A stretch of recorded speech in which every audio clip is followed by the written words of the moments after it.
Mic check, mic check. Yo, we live in the building. It's your boy Kosi K. I'm here with Elvin and Lalo, man. Shout out to Bossman. Mr. 305. You know.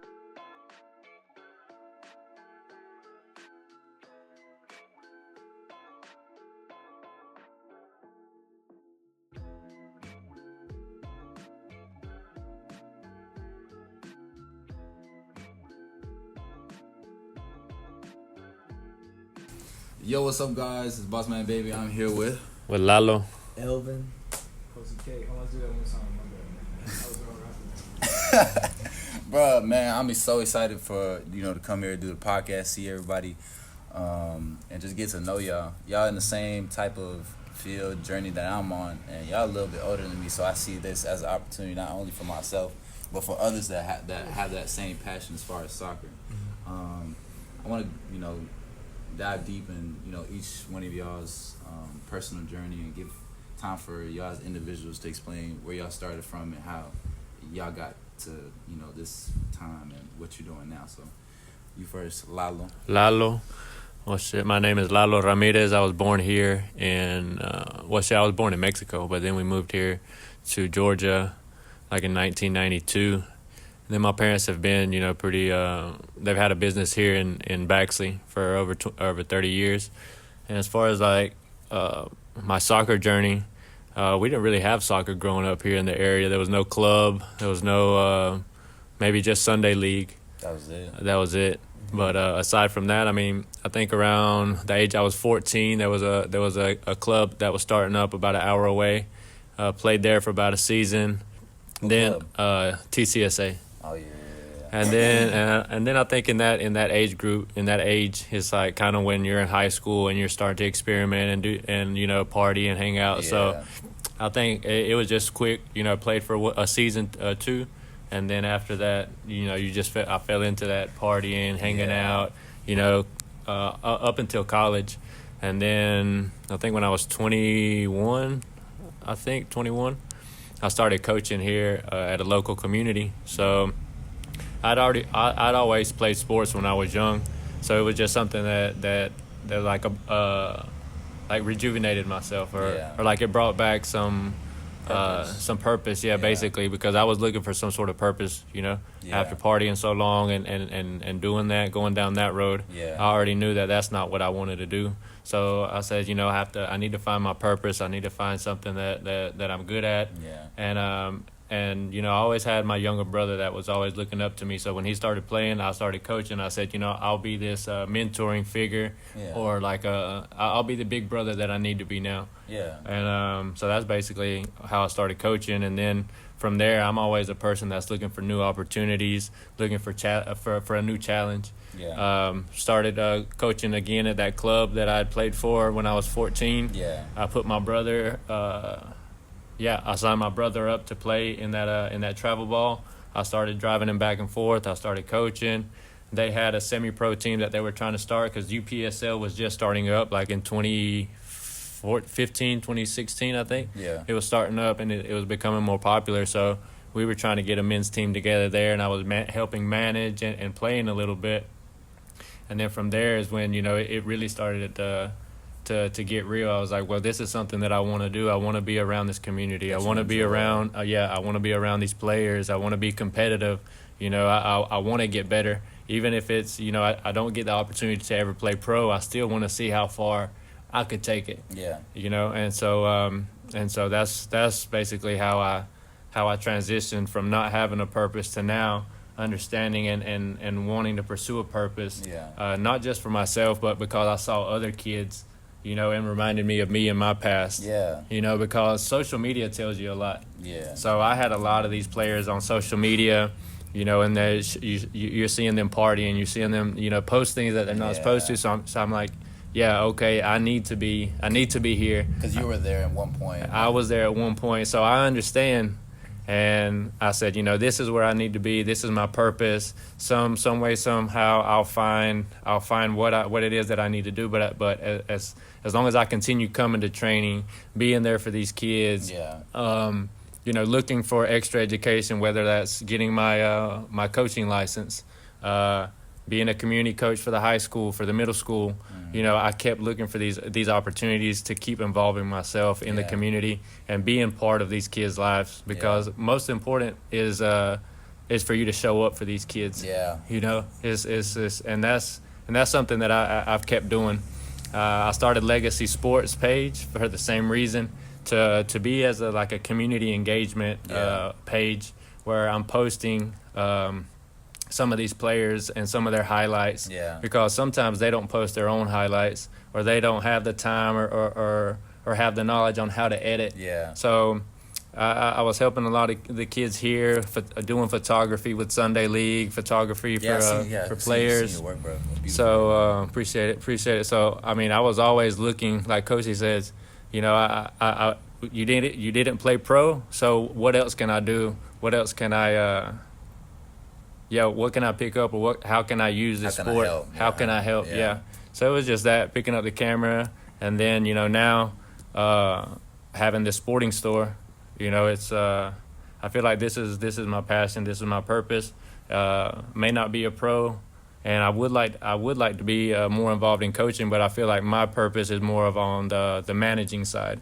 Managing things, and coordinating and organizing, because I feel like that's my strong suit there. And that takes a lot of time and effort and patience and wanting to get better in the community and for yourself as well. And like for me, hearing that is kind of like, okay, now I understand when you say, like, you know, show up for these kids, because there's now, like, here, especially in a small community like this, there's family members, there's, you know, everyone's human, but at the end of the day, people, like, kids often in small communities get let down the most. And so what do they need? They need someone who's going to keep being there, keep showing up, keep telling them, okay, I can do this for you. I can open this door for you. Even if I can't, I can help in any way. And I mean, that just shows what type of, you know, character you have. Not only, you know, you as a person, but you in this community. You know what I mean? I appreciate it. Yeah, man. And just coming into the store, bro, just looking around, like, you could tell right off the bat if you go to a store, you know, jerseys everywhere, hangers. It's not clean. It smells nasty. There's no candles. You know what I mean? But here it was, walked in, this is nice. This is organized. This is, he cares about not only the store, but when people see it, like, damn, let me go again. I want to see what they got. Let me you know what I mean? Approach. Yeah, that's the first thing, man. And I mean, it was a guy heaven sent for me to, you know, come over to your page and be like, bro, he's in backseat, bro. Let me hit this man up. Let's see what's up. And then, you know, we here, bro. We here, man. But yeah, I'm glad we got to, at least for those that don't know, peek into the door that, you know, not really open for you. You know what I mean? I appreciate it, man. Yeah, man. But what about you, man? Let's go ahead. So I'm Elvin Rivera. I grew up in D.C., Washington area. Long way. Long way distance. I grew up in a town called Fredericksburg, Virginia. It's a small town like this. So I know what it means to be, you know, look upon a role model or a leader, find some guidance, find somebody that's a mentor in the community. But yeah, so my career kind of started at 4 years old. Soccer's been in my blood ever since I was a young kid. My grandfather's a Cruz Azul supporter. My dad's a Toluca supporter. So, you know, the Mexican League, the rivalry, the Sundays we get up and there's breakfast and my dad has to pay, my grandfather has to pay. So it's been in my blood ever since I was a kid. So, but I didn't realize how badly I needed it. You know, so like Lalo says, you get into the wrong influences, you get into the wrong crowd, and obviously we're just all trying to steer our way. I felt like I wasn't 100% American to fit in with the Americans. I wasn't 100% Mexican to fill in with the Mexicans. I wasn't 100% Salvadorian to fill in with the Salvadorians. So I was always an outsider everywhere I went. I was black sheep. But the only thing that kind of kept me in my toes or in a good relationship with whoever I needed to be was soccer. Soccer was always taking me there. So, but obviously I've traveled around. I've played DA, which is now what you call MLS Next. I did ODP, traveled to ODP, went to France. I've been all over. Played in Miami, played in Ireland, played pro, signed a contract, went to school out there. Yeah, man, this is all my life. This is all I invested my time with. I would skip school. Don't do this. I would skip school just to go train, and my parents thought I was crazy, you know. And so, obviously, for kids to hear this as well, sometimes your parents might think it's crazy, but if you have a plan, implement the plan. Yeah. Don't change up on your values. Don't change up on who you are because For other people's opinions. For other people's opinions, and Yep. and that happened to me.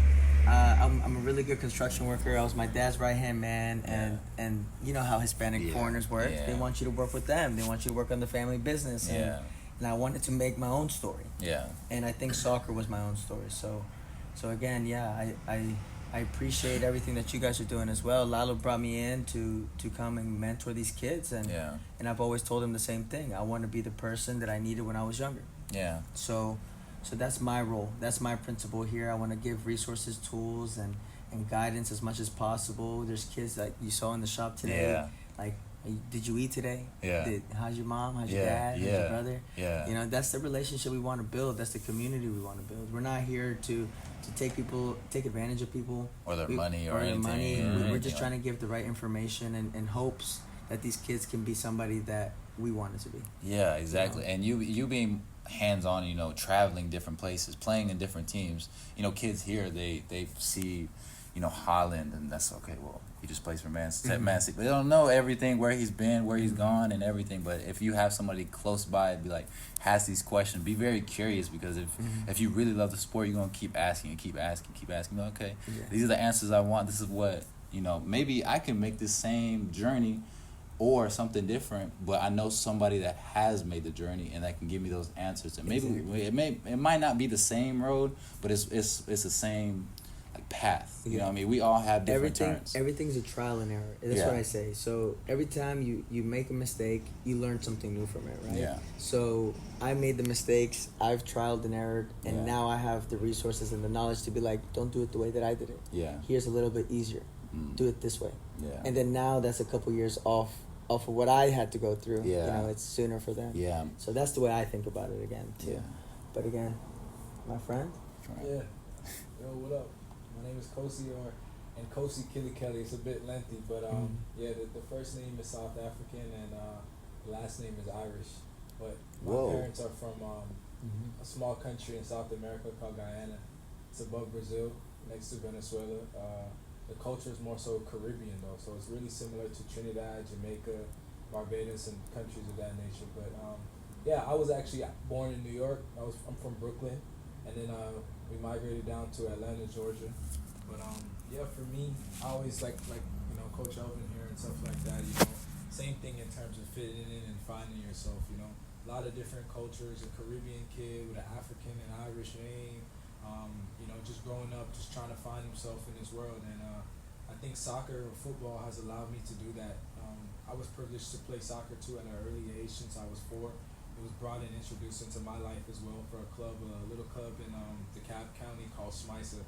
A lot of people in that kind of Atlanta, Gwinnett area, that's actually the Oranges and where we all started playing. So it was actually crazy to see like a full circle moment as, you know, I grew up and got separated from a lot of those kids, how we all came together. But That's beautiful. It's always been a part of my life, and for me, my progression too has just been getting to there. Again, you heard Lalo say it, you heard Elvin said it. I think all of us kind of being up here, young guys, sometimes it's hard in this, you know, in this country, just in general, to stay out of trouble, you know? Yeah. And that's just the nature of young men, you Yeah. know, which is why it's very vital in terms of what we're doing, what's important here, because guidance is necessary.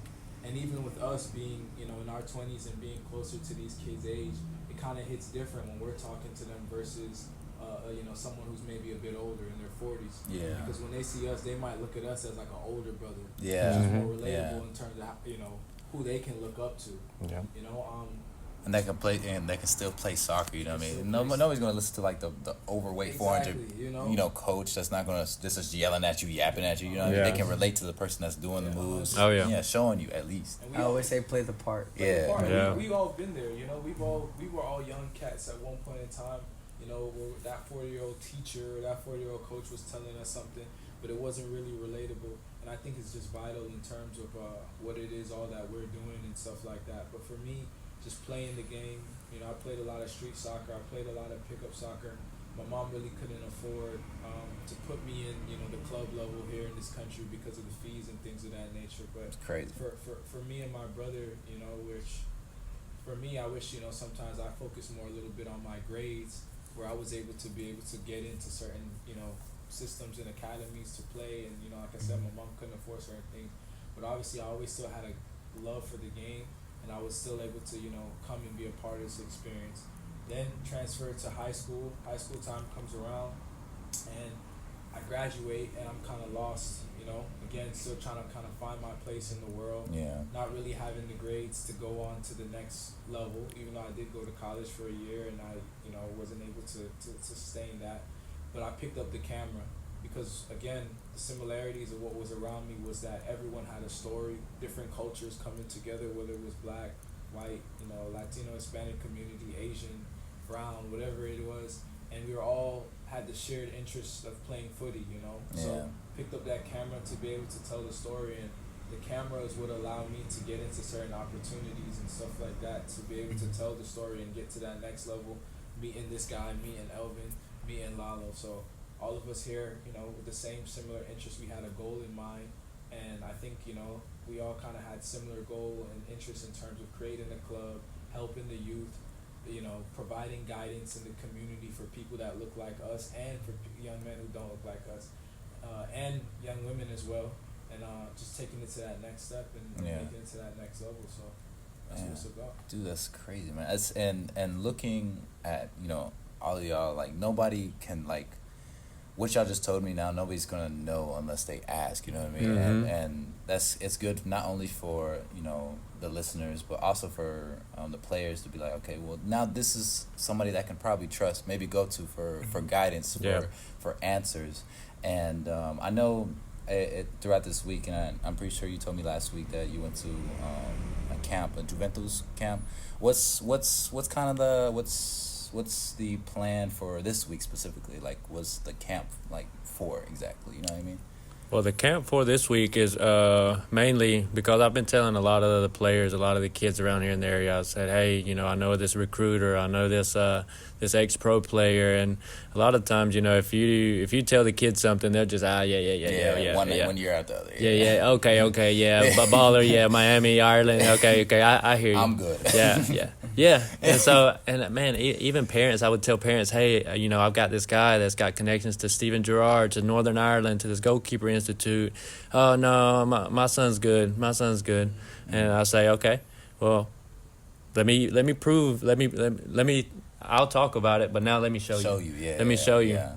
So, we because of this, man, because the importance of networking, right? 2 years ago, I didn't know who Elvin was. I knew about cleats through YouTube and social media. Met him when I moved to Atlanta in 2022. Shortly after, I think we were talking about Elvin maybe or something, and then ended up meeting Elvin in Atlanta, and then through social media. Mm-hmm.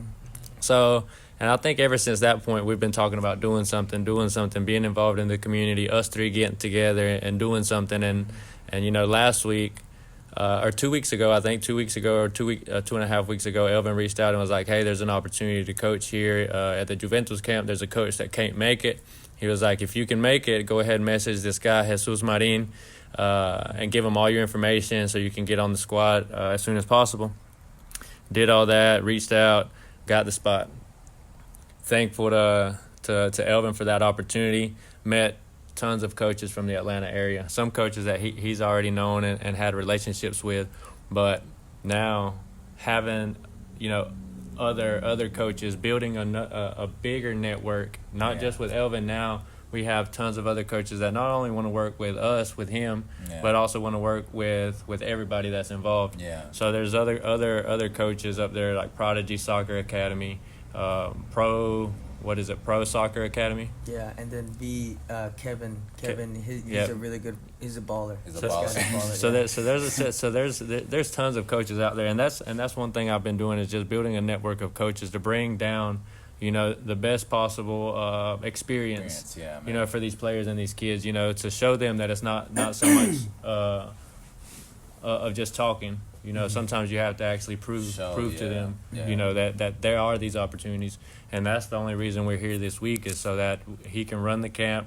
The players can see the quality of training that he provides. They can see the level of intensity that he's demanding. And not only through that is we want to build projects next so that he can have, like a recruiting platform or a system of recruiting where he's not only based out of Atlanta, but giving players in this area, in this South Georgia area, opportunities to also be part of something in Atlanta. Because other than that, players are going to spend parents and players are going to spend tons of money going to these academies, these clubs, these programs, and they're not going to get their money's. I mean, they may get their money's worth, but I don't think they're going to get the same experience that they would through Project Next. Yeah. Especially in this area. It could take a few more years just because of the quality of coaches that we have in the area. I don't think they're at the same level as a lot of coaches that are in Atlanta.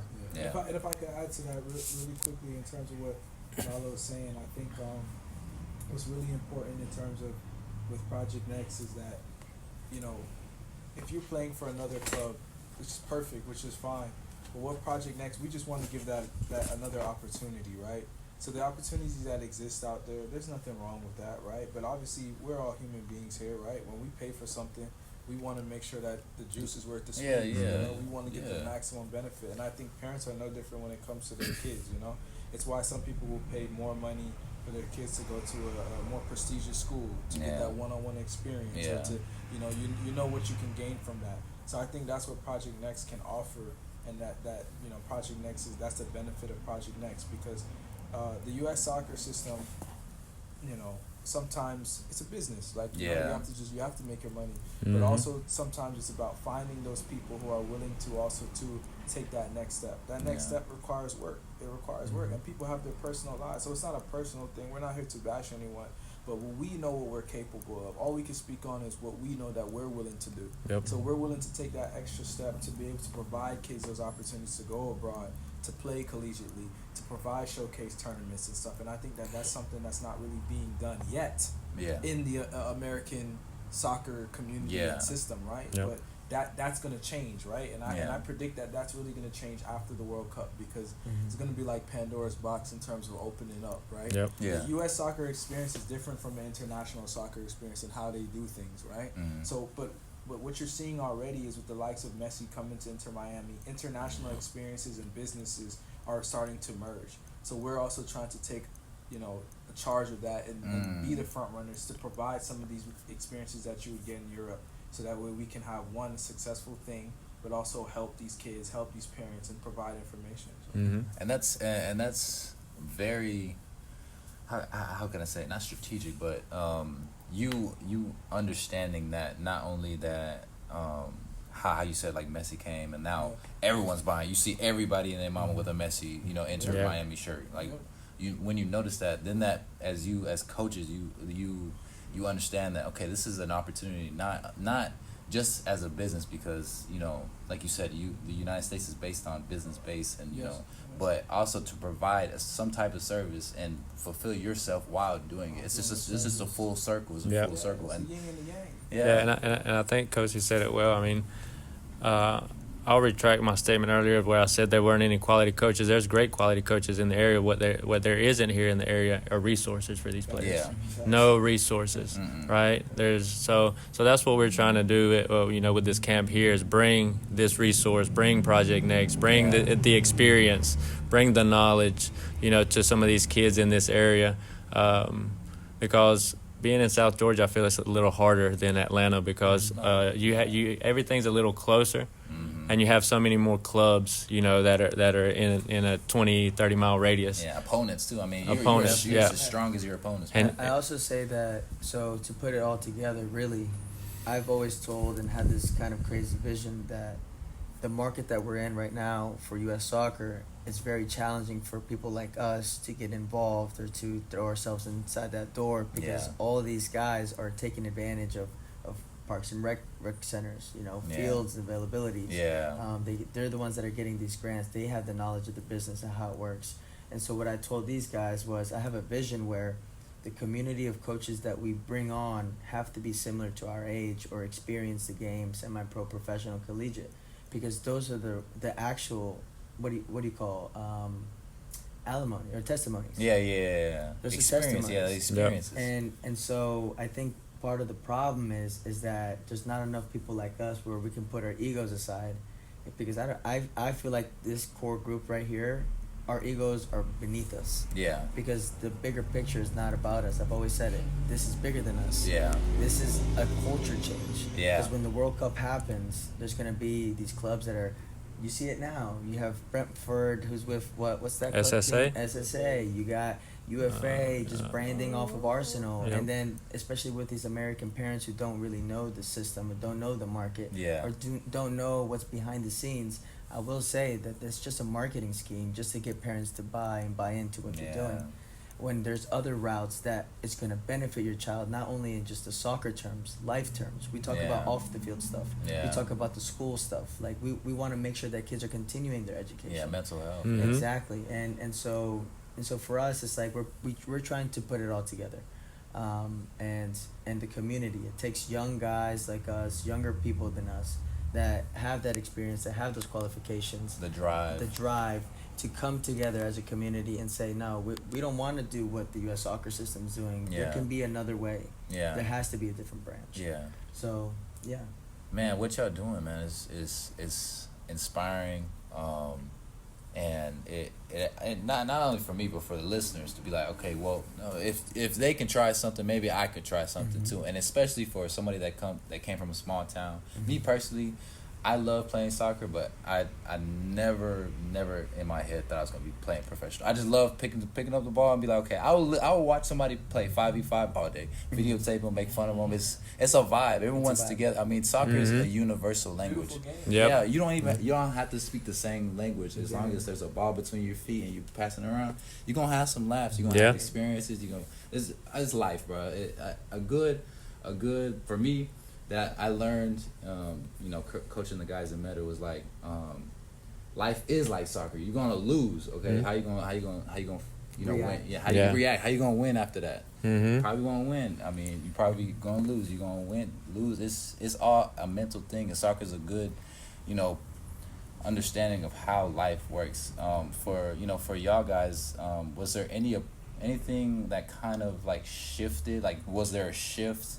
Like a bad moment to be like, okay, now maybe I want to go the coaching route. You know what I mean? It doesn't even have to be a bad experience, but was there experience like a life altering moment for you to be like, whoa, like? No, I think that's a great one, because I think only these guys really know, and my missus that's back home probably gonna listen to this, but I was mental health wise, I was homesick.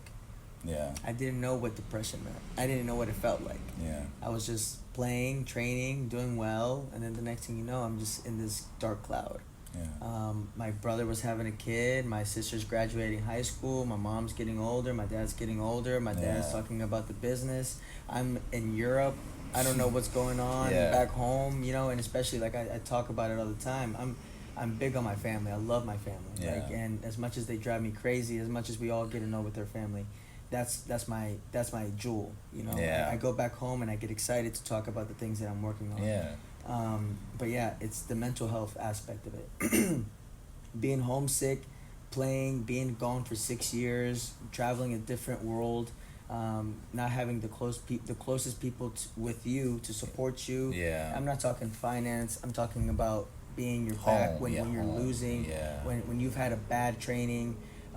Nobody's there like, yo, pick your head up. The perseverance, right? And then you talk about the losing. When you lose a game, how you react. Are you shaking people? Are you professional? Shaking the coach's hands, shaking the teammates' hands, keeping your head up high, not letting your reactions be, take the best of you. So there's a lot of things that comes into it. And I think that's when I had this transition. I came back home and I didn't want to leave anymore. And so that was my sign, was like, I think I can't go back. I have to stay here now. And it's not saying that I couldn't have gone back.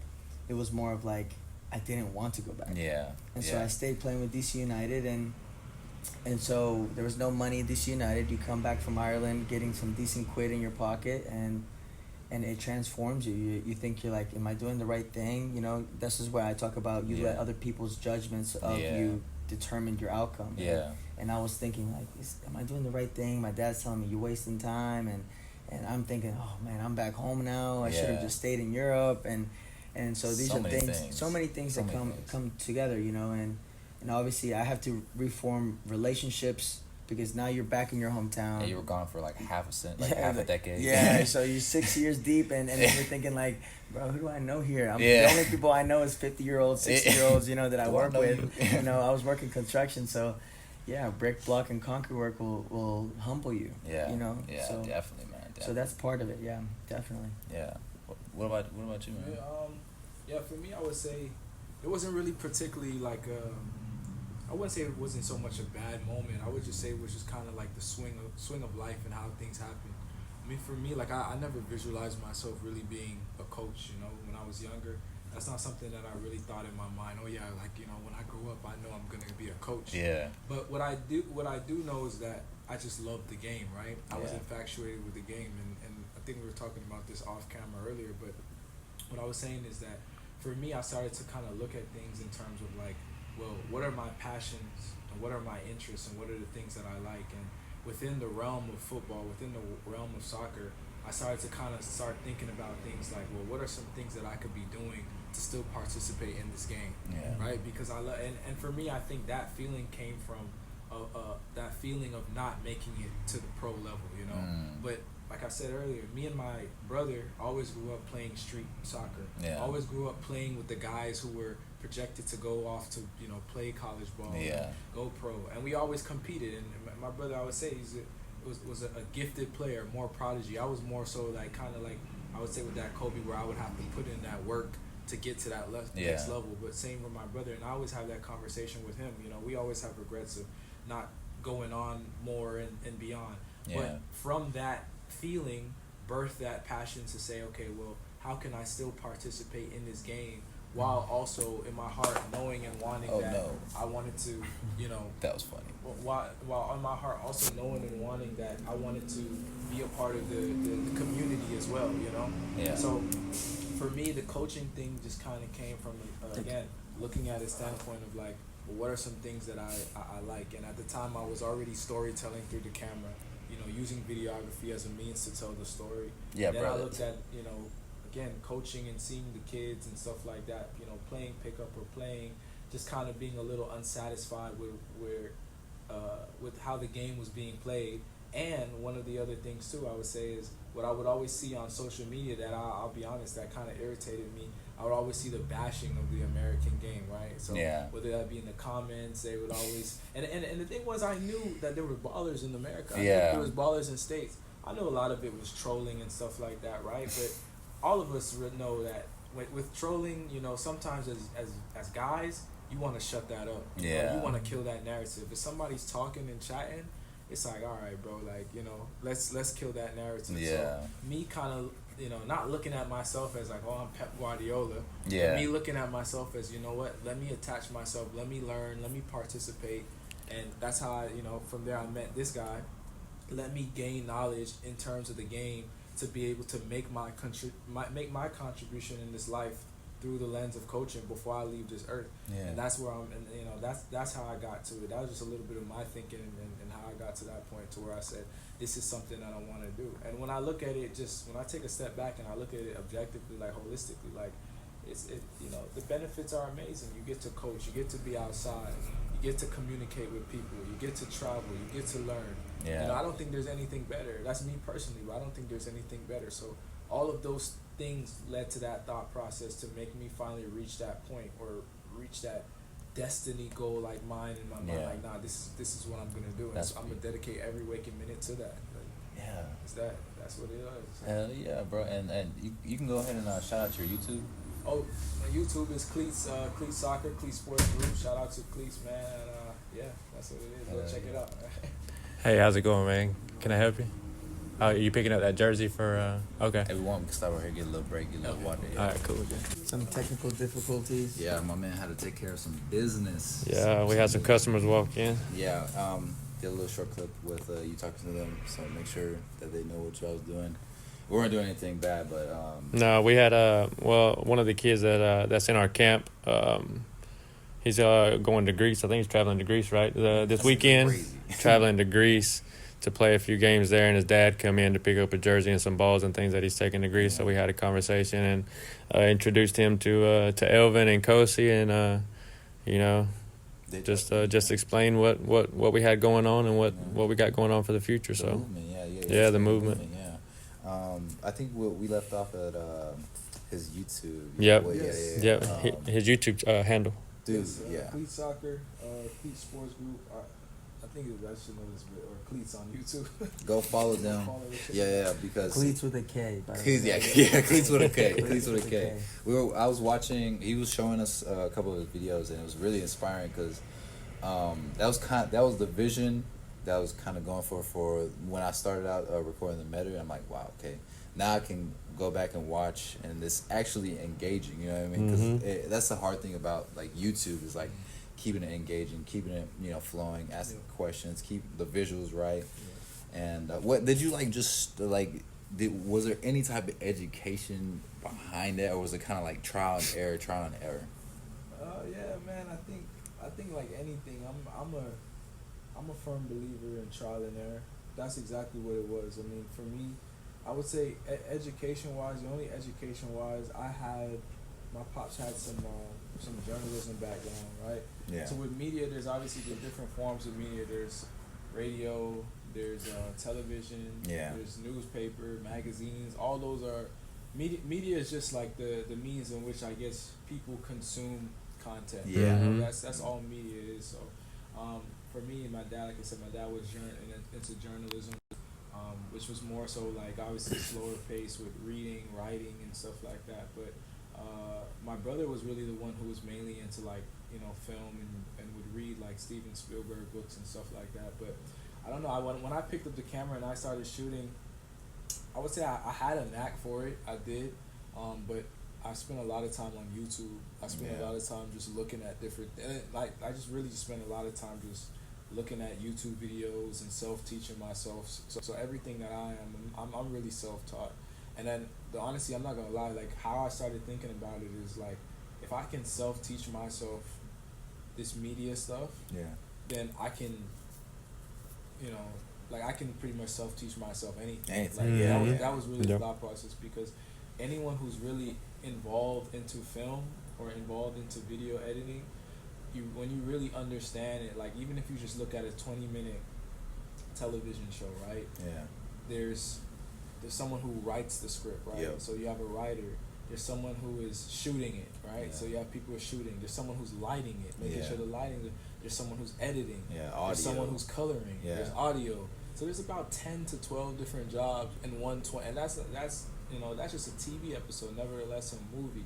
So I started being able to kind of wear all those hats, and I just got obsessed with it, right? So that's how I was able to really go and YouTube and self-teach myself. And again, like I said, just going back to just my mindset, all within the relation of football, or all within the relation of soccer. And I started to tell myself, well, you know what? I feel like I have a pretty decent IQ of the game, or understanding of the game, right? When I'm playing, I can see things. Maybe at the time I couldn't execute it as well as I wanted to, but I feel like I can see things on the field that other people maybe can't really see as yet, or the way they're playing is just kicking the ball and running, There's plays. I mean, there's mental plays that go on when you're playing. Yeah. Of course, as Coach Elvin always talks about it, it's the tactical aspect of the game, technical aspect of the game, and then there's a physical aspect of the game. But in relation to your question, though, it was just trial and error, and you'll notice that pattern in anything you do in life, whether it's a sport, whether it's learning something, whether it's a new skill. It's all trial and error. You can't be afraid to fail. You just gotta really go forward. And it sounds cliche. Everyone says it, but it's one of the realest things that if you apply to your life, you'll see the success, and you'll see the domino effect of what comes from that. You just apply it. So. Yeah, man, dude. Like just hearing each one of y'all stories and how this kind of relates to y'all's movement as far as Project Next. It opens my eyes to see that there's a positive change in the community. There's more to it than what people see in everyday lives. There's so much information now, because through social media and just different outlets of information, you can't hold it all at one time. So once you get reminded of it and it's in your face, you're like, okay, well, this is here for not only me, but maybe my kids, my cousins, everybody that's in the community. And I like for me, from the bottom of my heart, I really appreciate what y'all doing, because I mean, just from growing up from a small town, like I said, not seeing the opportunities.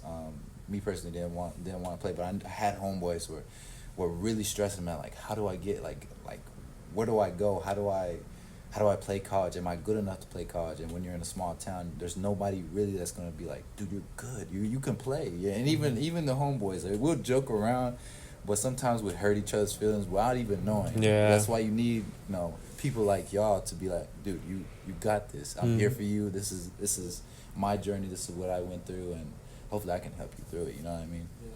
And there's that one quote that says, it's like when that one person that really believes in you, that's when the whole thing starts to become clear. Mm-hmm. Everything becomes clear. Mm-hmm. Because sometimes you doubt yourself, and it's with everybody. Everybody thinks somebody else's shit is doper than their shit. Yeah. And so sometimes when you have that one guy telling you, nah, man, keep up what you're doing. You're right in the you're in the midst of things. Like, it's gonna happen. It's gonna happen. It's gonna happen. And then that's what makes you be like, nah, he's right. Like I gotta keep pushing. I gotta keep going. Like I got too many people that are believing in me for me to just give up on myself right now. Yep. And I think that's what it comes down to with us, especially like me and Kosi. We every day, man. People don't know what happens behind the scenes. Even with Lalo, the same thing. Like days I call them random after 2:00. We stay on the phone for 3 hours, 2 hours, talking about this, talking about that. But and then I'll tell him, bro, this is what you need to do. And he'll tell me, bro, this is what you need to do. And then that's like clarification. It's like, okay, that's where we're stepping. This is on. where we're at. This is where we're at. Yeah. Exactly. I think one of the best things too about being from a small town or lack of resources, I feel like it's just it provides you with hunger though. Right? Yeah. And that's a superpower that if you don't have the mental perspective to look at it as like that, right? Because it's like looking at it's like if you look at a glass, if you fill it up halfway, it's like depends on your perspective. Is it half full? Is it half empty? Right? Yeah. So it depends on your perspective, right? So if you in a situation where you have less, right, you're gonna have that just naturally something in your body or so I don't know if it's God, whatever. Like it's something in your body. Something in your body is gonna make you want more and get to the next level. Because obviously when you're comfortable, bro, that when you're comfortable, complacency breeds comfort breeds complacency. Right? Yep. So the good thing is, right, when you see a bunch of kids, right, through sport, right, or through anything that want to make it to that next level, they're hungry, right? So there's a couple at certain ages. There's like pivotal times or pivotal moments where you can really get through to those kids and really help guide them. And that's what we're trying to set up, right? Through soccer, through through Project Next. Because I always say too, like if you talk to a bunch of kids, like right, if we have these conversations with kids, right, they'll hear you, but their interest and their mindset is either going to be sports, it's going to be games, girls. Yeah. So you have to almost talk to them in their language, right? Yeah. And usually for boys, like let's be real, all of us, usually sport is that way in which that's another thing too. Another reason is why I wanted to coach, because I knew there's certain messages or life messages that I want to be able to instill. I could do that through sport, right? I could do that through both, because through the sport, through the coaching, as well as talking to them about certain things that they need to be doing as young men or young women in this world to be able to navigate, I can get that double message. It's like a double whammy. And then boom, it sets you up for success, especially in this country, right? Especially in the rat race of America. Yep. Because we want to make sure that males also, like nowadays, I feel like growing up, I had a role model. Yeah. You ask a kid nowadays, nobody's their role model. Yeah. And so now these kids are steering right, left. They have no idea where to go. Yeah. Everyone's confused. Everybody's confused. But if you have that one person telling you, no, like be disciplined. Yeah. Be consistent. If your word is your word, keep your word.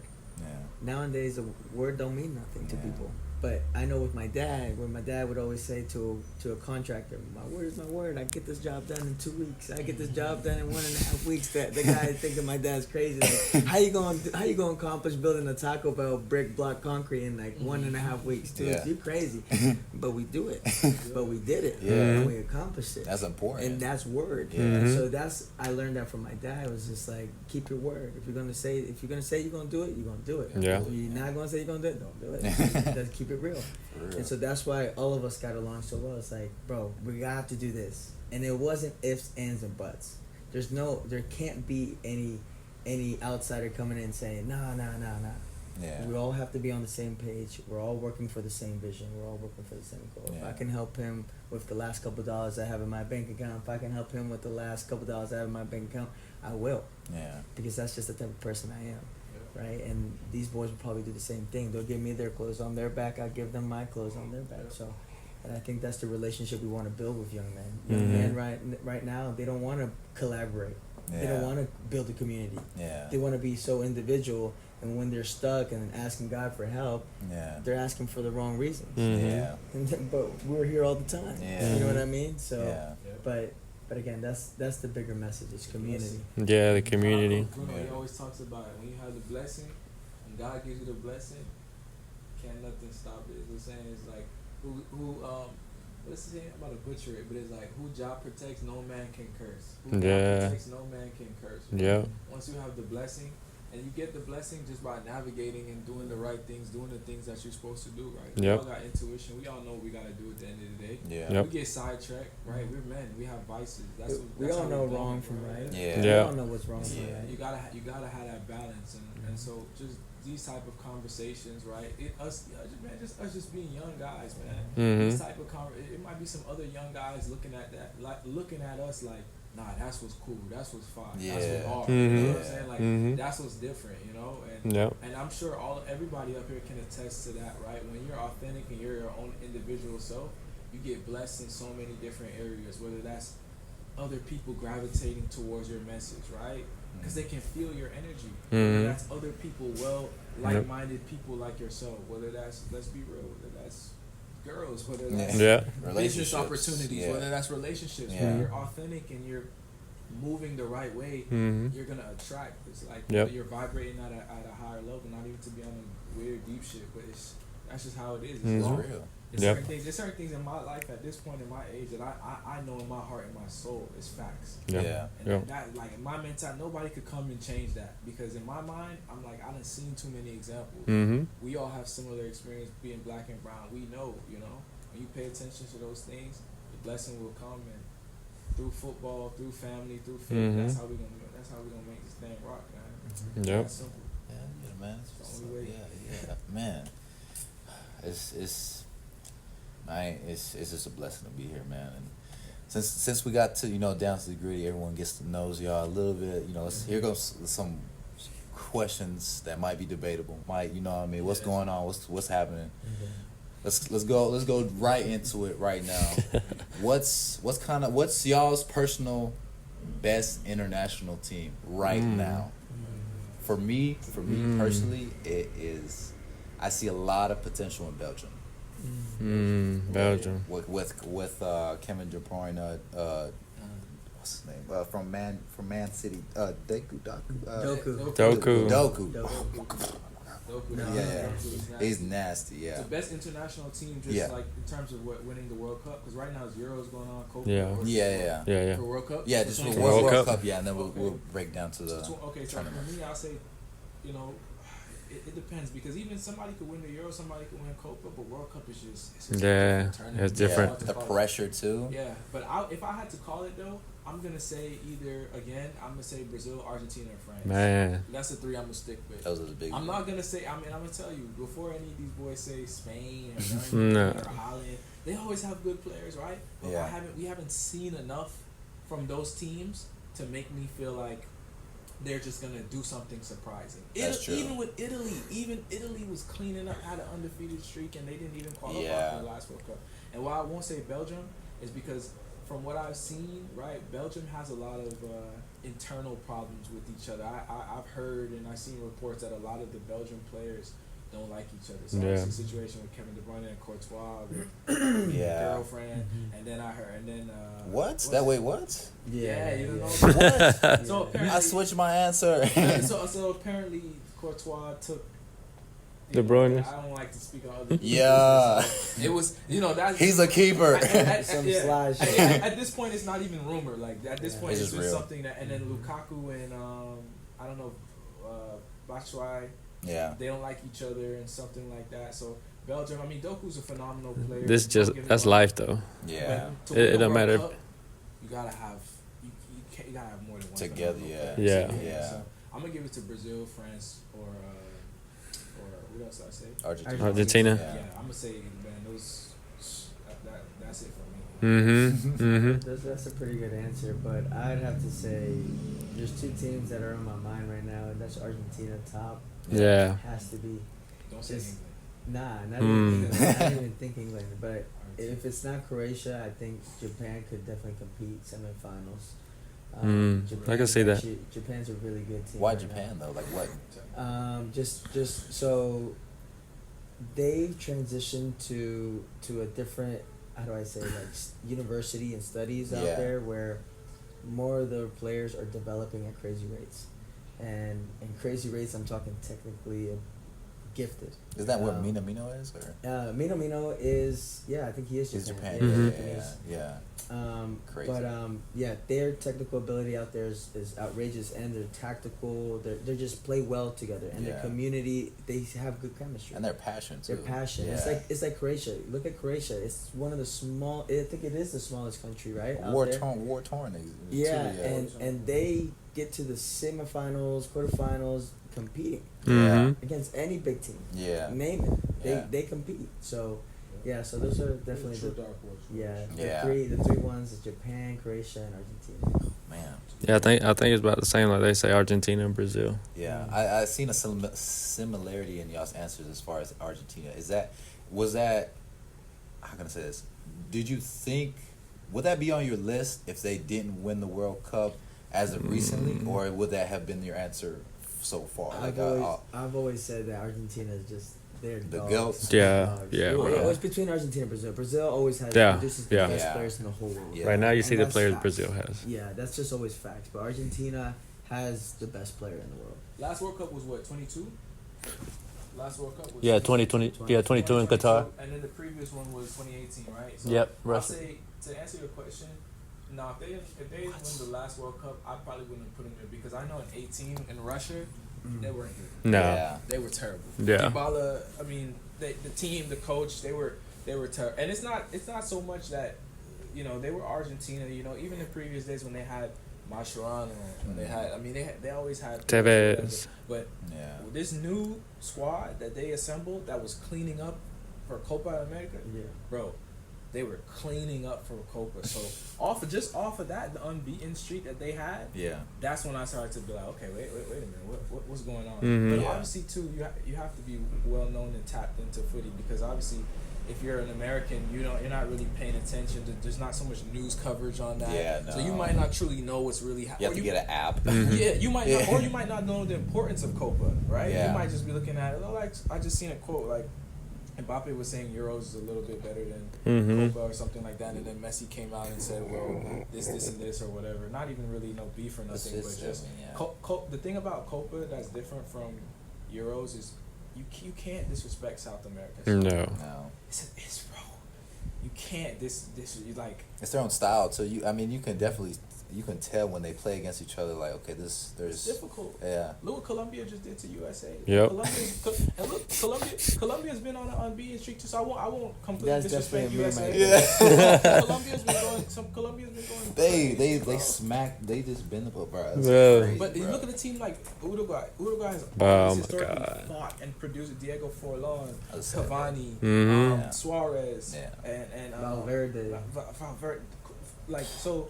Come on, Chile at one point in time. Oh, Chile, bro. Chile was at the top of the game. Alexis Sanchez. Vidal. Like, you know what I'm saying? So come on. And these are guys who playing in Europe, playing for teams, Juventus making big money. Yeah, bro. and they're South Americans. South American ball. So come on, man. Argentina too. We know what they got. Brazil, we know what they got. Even Ecuador, Colombia. Those guys. So I think Colombia's U18s or U21s. For the U21 to U18 World Cup, bro, they cleaned up. They smacked Brazil. They were cleaning up. So a lot of those, and then even look at the Women's World Cup. That one 18-year-old girl, Caicedo. Yeah. Bro, she's a baller. Colombian girl, black girl, Colombian girl. So they can't, it's hard to tell. But I would say, and I think Coach Elvin had a good, with Japan. The only thing I would say with my rebuttal with Japan is just. Soccer, it's still a physical game in a sense, but Japan tactically and technically, they're gifted. And when they lose the ball, they go. But like I noticed that in watching them. I'm not sure if I don't think every team has that same passion. Because when you said Japan, I was like, instantly I thought whenever they lose the ball, they go right back at it. They go right back at it. They hustle. They hustle. It's almost not even football. It's almost military. Yeah. It's almost military. Like it's instilled in. You can bring military type of discipline to football, and that's why the Germanys and the Netherlands succeed because of the philosophy, because of the what's the word everyone's using now? Methodology. The methodology.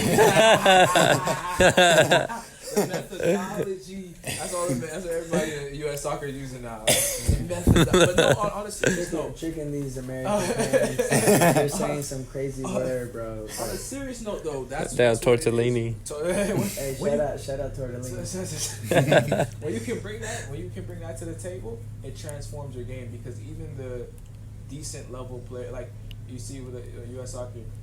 There's some D2 teams that can beat D1 teams. Yeah. Don't get those. Don't get those little. Don't get those little names and columns confuse you. Don't let those little things confuse you. There's some Division 2 teams that have right now. There's a Division 2 team out there with a group of internationals that would clean up a D1 team. Yeah. So, you know. Yeah. That's what it is. What's y'all's predictions for the Euros? Like who do y'all think is gonna win? See, that one's iffy because it's a different ballgame too. Like each of these leagues are respectable and it's so hard to determine. But I really like. Let's say final. Like a complete team. I say Portugal. Yeah. Yeah, Portugal looks a little clean. Yeah, like they're ballers all around. All around. Yeah, anywhere position, man for man, they got a good team. What about France? I'm gonna say France for me. Yeah.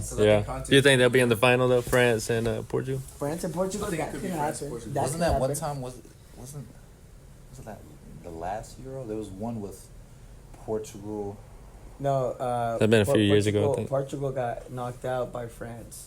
And Portugal won the Euros though. Yeah. And then I think Cristiano Ronaldo got hurt that game.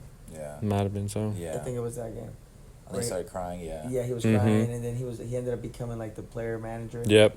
Yeah, he's going crazy right now. Right now, I like in the Saudi league. I think wasn't he like the top scorer? Yeah. At like 39 or what? However, that's crazy. God takes great care of his body, man. Yeah, no, that's true. Yeah. Spending a lot of money on it. A lot of people don't know that either. He's still filthy though, for his age. That's why it's hard to you can't really. That fucking goal he scored earlier. You can debate it. You can debate it for the sake of the like the jokes and yeah. But obviously, like you have to look at it like Messi. Obviously, Messi's putting in a lot of work too. Yeah. But Ronaldo's level of discipline, it's almost like those type of guys, like a Ronaldo, like a Kobe type of guy, right? Mm-hmm. Those guys have like, I think even Jordan, they were saying something like that. Like you know when they say like a serial killer or someone like has like obsessive compulsive disorder, they focus on like whatever it is. Yeah. I truly think those guys have that like mentally for the sport, because bro, 39. Imagine Ronaldo probably left. He's from Portugal, right? So he was born on an island that's kind of close to Portugal, whatever. But Ronaldo from 13 or whatever, 14, however old he was, from 13, 14 to 39. Imagine every year the level of discipline. Mm-hmm. Bro, I like, I try to tell this to my kids. Don't ever say you can't do anything. Yeah. But I'll say this: I haven't done that, so I have to respect it. Yeah, it's a different type of level. It's a different mentality and stuff like that. So that guy, some people will say, "Oh, it's Saudi league." You'll see a lot of kids, a lot of trolls on the internet. But what's funny? Money league. I always say, bro, people who are doing anything in life, or people who are doing something or better than you, I've never seen any of those people comment. Or negativity. Yeah. It's always somebody doing worse. Yeah. Real ballers don't comment bullshit. Excuse my language. Real ballers don't comment under other people's Facebook posts or Instagram posts or anything like that. Right? You might say something in the group chat with your homies, but real ballers are out there training, trying to get to that next level, trying to take care of their family, trying to play collegiate, putting themselves out there. So. Yeah. What about Copa America? Colombia or not Mexico. Not Mexico. Not Mexico, Colombia, Brazil, or Argentina. Yeah, for Colombia. Argentina, Shout out Mexico Brazil. and USA though, man. I feel like I'm glad they're in the tournament though. They're rebuilding though. Yeah, they're rebuilding, bro. Especially Mexico. I mean, I seen the lineup. I was like, who's that? And I was like, I don't know any of these. You know what's A lot of surprising me young about ones. Mexico though? Like, United States is a population of what, 300 million? Yeah. Mexico's a population of 100 million, right? Yeah. But Mexico eats, sleeps, and breathes footy. Mhm. I know, bro. Like it's like Mexico's like Brazil, bro. Yeah. There has to be.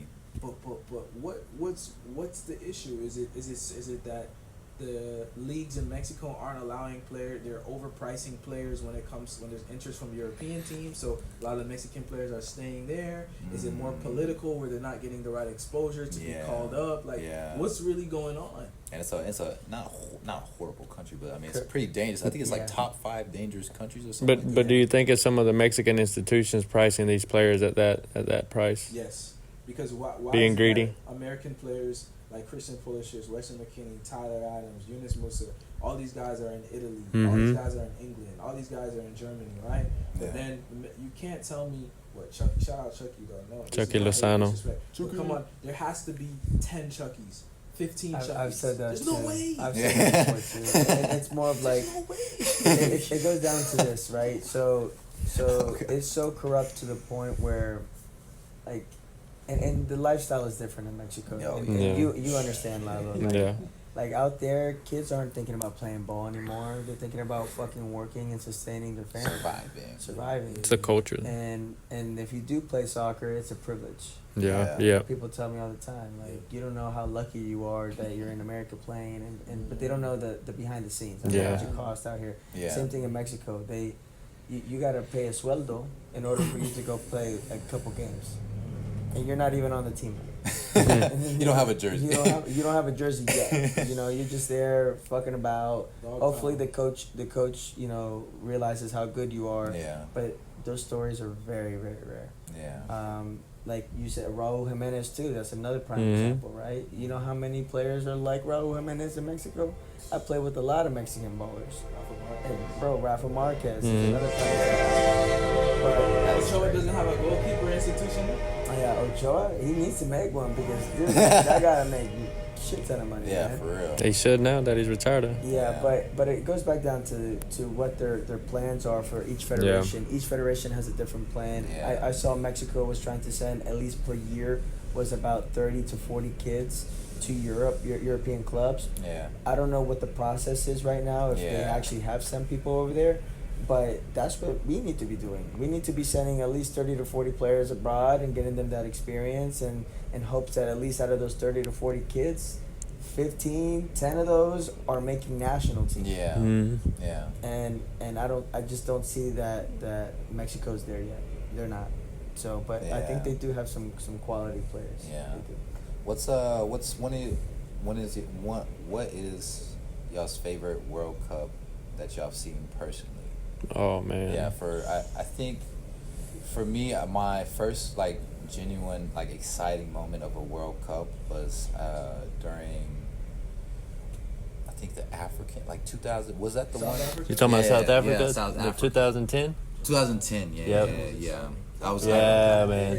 Cause you I mean but the teams were pretty stacked though. Yeah. Like Brazil, Colombia, Netherlands. Netherlands. Van Persie. Oh, Van Persie. Arjen Robben. Flying Dutchman. 2010 had Bro- a little bit of everything. bro, I It had think- drama. It had controversy. It had great games. But I think 2010 was the one when Arjen Robben flopped in the box and Mexico lost that game. It was also the one where Suarez Bit the hell out of that motherfucker. Yeah, I think he did with Ghana. He did some with the handball. The handball. Yeah. Was it Ghana? Penalty. Was it Ghana? Yeah, it was Ghana. Yeah, because he they shot or something. And it was going in too. It was going in, and then a PK. Oh, the PK. Yeah. Oh, And man. then I think Van Persie had that flying header. Oh yeah. It was just Blend played a fucking ball and a half, and all you see is Van Persie literally just dive, glide. Like But Dolphin. that's skill. That's the amount of skill, timing to see that across.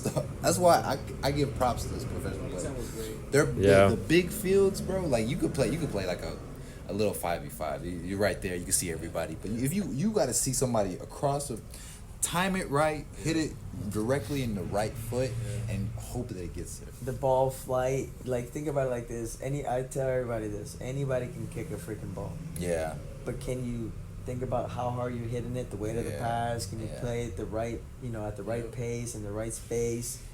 Can you play it to the correct foot?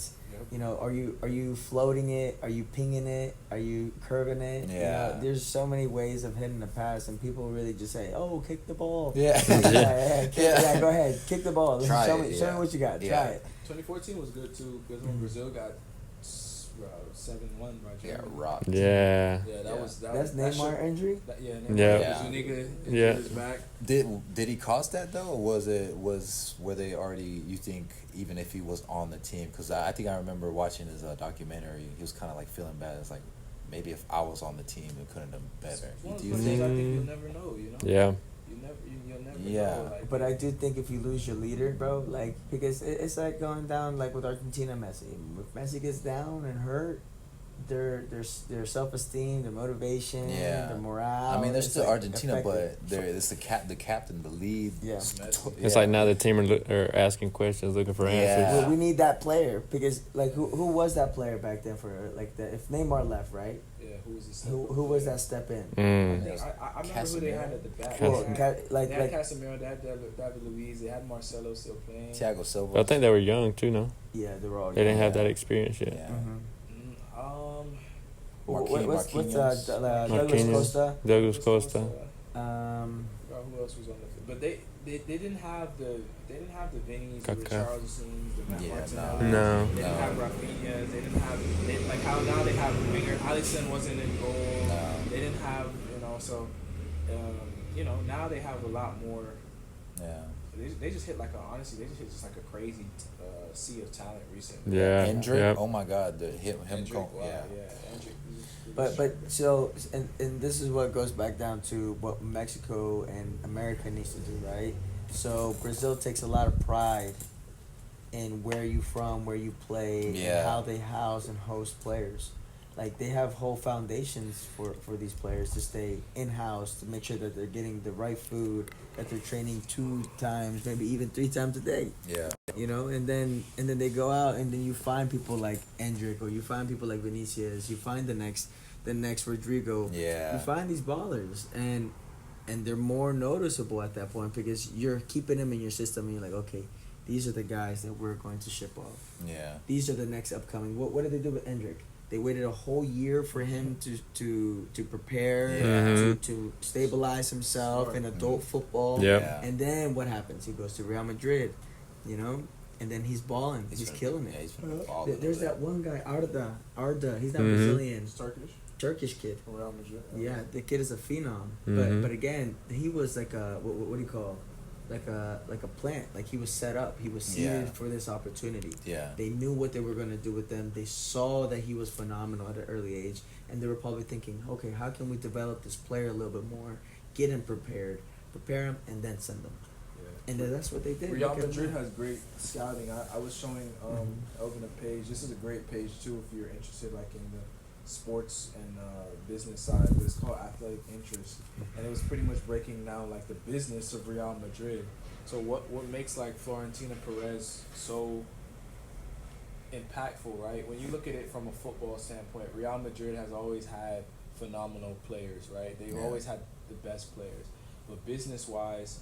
It was in the contract or it was in the clause that because they're the team and the jerseys sell and stuff like that, they would get 50% of like your image rights and your branding and stuff like that, right? Yeah. So 50% of your, if you come to Real Madrid, you have to give us 50% of your image rights and branding and stuff like that, right?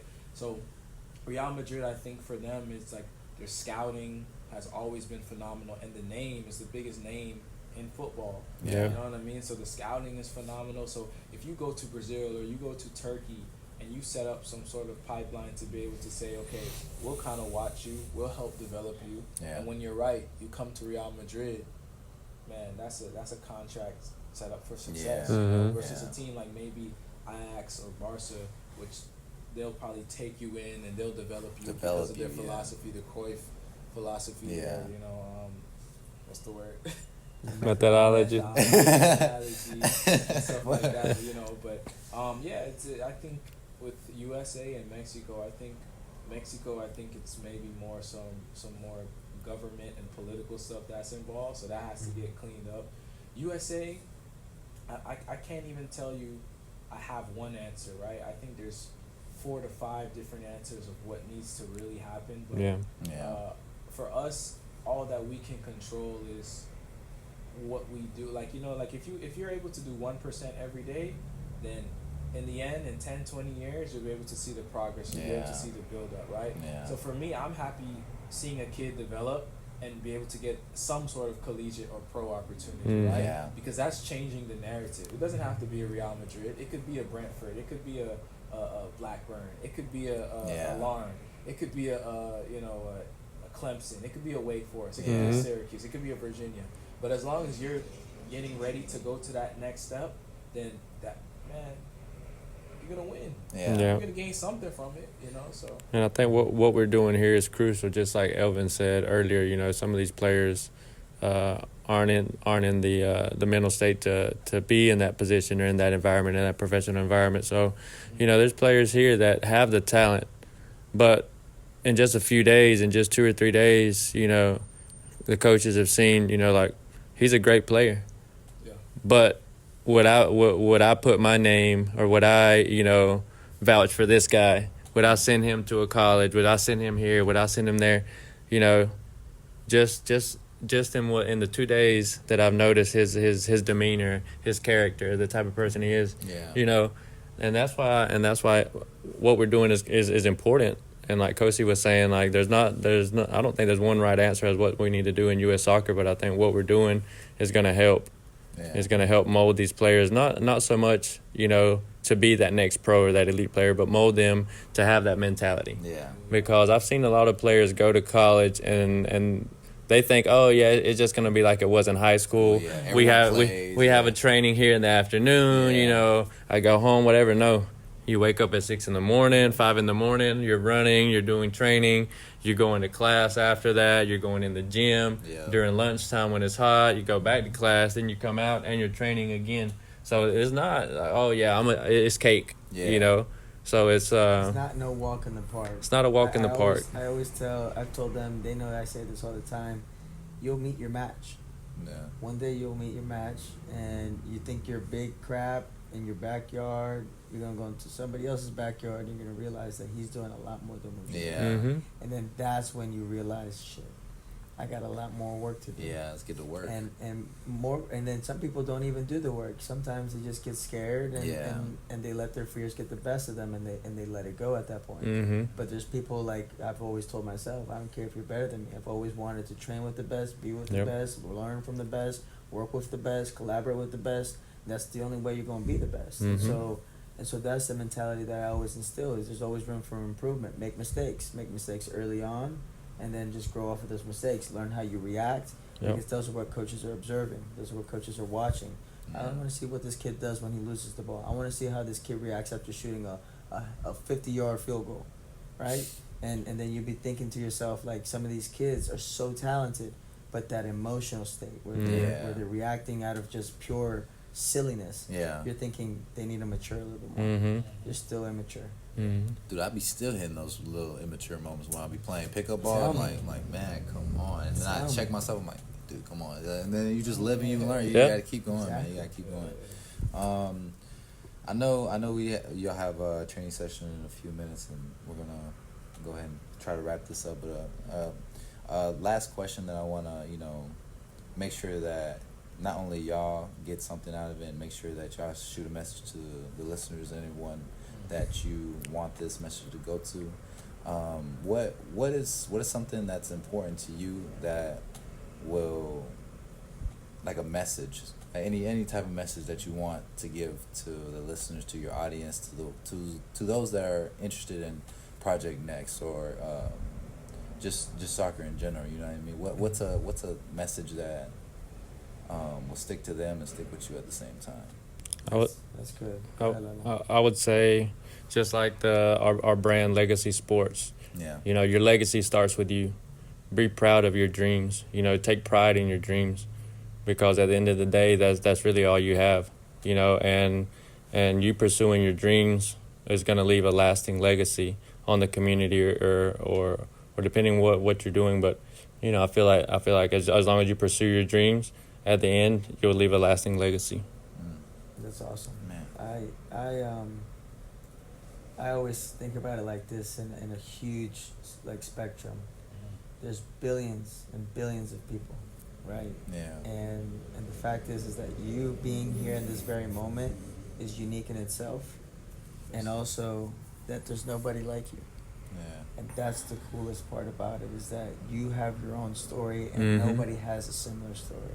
Maybe there's some experiences that are similar, but everybody's life is different. Everybody got something going on. So what I always say is stay you. Even when people are telling you to do something different, always stay and understand your values and understand what is at heart with you, and just keep walking forward and have faith. Faith, I've always done this, right? And it's crazy to say. I've walked this life blind.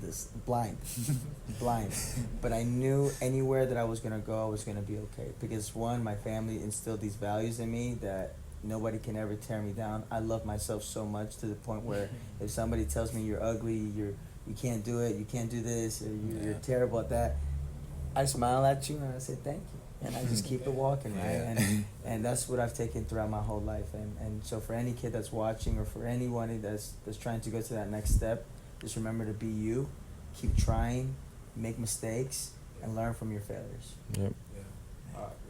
I think that's both those answers are phenomenal, because I personally resonate with both of those things. You know, obviously thinking about the legacy that I want to leave on this earth, the dreams that I have, and like, you know, just to go back off of what Coach Elvin was saying as well. You know, just having that confidence and just having that that you know, desire to just keep pushing no matter what anyone says. But I think for me, the message I feel like that resonates with me the most is just, I would say, man, just try to, in this earth, man, just, you know, the life, the little time that we have, just try to spread more love. Just give more love, you know. And obviously love is, some people say it's a feeling, some people say it's an action, you know, but just try to be kind to the next person, you know, try to show up for the next person, because as corny and as cliche as it is, if we all operate from the standpoint of just showing more love, less ego, I think the world truly would be a better place, you know. They say that, you know, from the time you're born, when you're forming like in your mom's womb, they say God has approved you, right? God has approved you. God has felt that, you know, if you ever feel like, hey, I'm not enough, or, you know, I don't belong here, or, you know, and we've all have felt this. We're human beings, but for you to be here, for us to be having this conversation, is destiny, and God already approved it. You know, God already ordained it. So just try to show more love to the next person around you. You never know what anybody's going through. You never know what anyone's situation is. Just try to have love for yourself. Operate from a standpoint of love, and, you know, that's what it is at the end of the day. Bless up. I want to hear yours. I want to hear yours before we wrap it up, because again, this is not just about us. It's about the picture as a whole. We want to. I know you're interviewing us, but we also want to understand a little bit more about you and what your thought processes are. I think I just to wrap all y'all's in a burrito and like eat it. Like for me personally, growing up, I never had like someone to look up to and be like, okay, like I want to be like them, or like have just some type of role model. And for me, I want to be able to inspire through my journey and through getting to know y'all and understanding where y'all come from and how y'all think, to give that to the community, to my social media, to everyone that's listening and everyone that's seeing, so that they can do the same thing in their lives, to be like, you know, maybe I am enough, or maybe, you know, I am good enough to leave a legacy, or maybe I am good enough to be me, or maybe I can be able to love, you know what I mean? I want to wrap all those messages and give those to the young, the old, you know, the wise, the dumb, everybody that's on this earth, because everyone needs someone at the end of the day. We're all alone at night. We understand our own thoughts. People won't understand that unless you tell them or ask questions. That's why I like asking questions, trying to get to know each other and know the next person, because they might be like me. You know, and therapeutic almost. It's therapeutic, and like you were saying, like the ego sometimes get in the way. Like, man, I really don't want to talk to him, or damn, he kind of looks like mean, or like I don't know, he's just a vibe. But once you cut that wall and get over that, then you realize, man, we're all similar. We're all the same. We're all the same. Maybe same battles. Yeah, man, we all went through something different, but at the end of the day, we can come back on the same table, eat the same food, have different stories, but have the same message. Yep. Yeah. Yep. So that's basically it. But man, I've enjoyed from the second I stepped in this building, understanding y'all, understanding y'all's movement, Project Next. I'm excited to see what goes on with the future as far as y'all being together, collaborating as a team. We can't do this all alone. That's why we need to do this together. That's why we got to do it together. And I love what y'all doing with the community. Keep doing what you got to do. And for me personally, Bossman Baby, if you need anything, man, as far as content, we finna go see this training session, get more content going.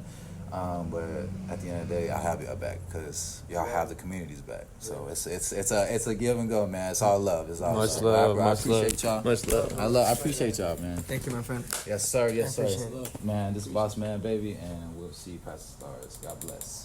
Also, give us a follow at Project Next FC Oh, yeah. and Project Next Sports Management. Yeah. Elvin Rivera is an IG. It's on Facebook, and then make sure to follow these boys, please. Yeah. Go ahead. Shout out So y'all. shout out KOSIII_K, and then make sure you follow KLEATS OCCER Cleats Soccer. That might be double S, but yeah, with Cleats with a K. Gotta go you'll see watch it. that. You gotta go watch that. Yeah, and follow us at Legacy Sports GA. We have you'll have some content there, and we'll post up things that we have in the store, any jerseys, any equipment and stuff. And then follow our grip socks. If you're into grip socks, if you're into wearing performance socks, hit us up too at Legado LEGADO_athletics. And we'll probably talk about a little more of the socks and the brand out there at the training. I bet. Yeah. Beautiful. Yeah, Thank you, yeah. my friend. Yeah, I man. appreciate Thank the you. time. Thank you, bro. Thank you.